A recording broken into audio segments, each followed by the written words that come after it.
Mipasalig ang ubang Biliting School sa General Santos City nga matagad og tarong ang mga delegado sa Batang Pinoy Games nga magsugod na karong Sabado. Gani nagkadaya ang gimmick sa ubang Biliting School. Atong silipon pinaagi ni ining report.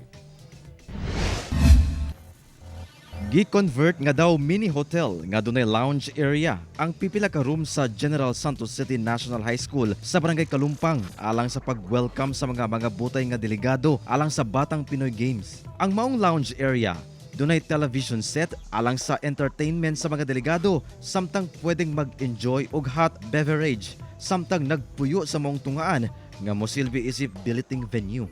Ang maong tunghaan mao ang kinadakuang tungaan sa Region 12 nga mo-akomodar og 1,685 ka mga delegado nga gikan sa 16 ka syudad ug probinsya sa nasod, sama sa delegado gikan sa Davao Oriental, Misamis Oriental, City of Naga, Tagbilaran City ug uban pa. Hinuon mipasalig ang maong tunghaan nga kaya niining atimanon ang mga delegado. Of course, kaya namin because we will not accept that number kung hindi namin kakayanin.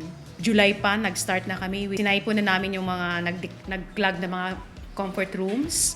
And of course, yung mga shower rooms were already repaired. Usasab sa mga pagpangandam din sa maong tungahan, mao ang pagmuntar og additional shower room.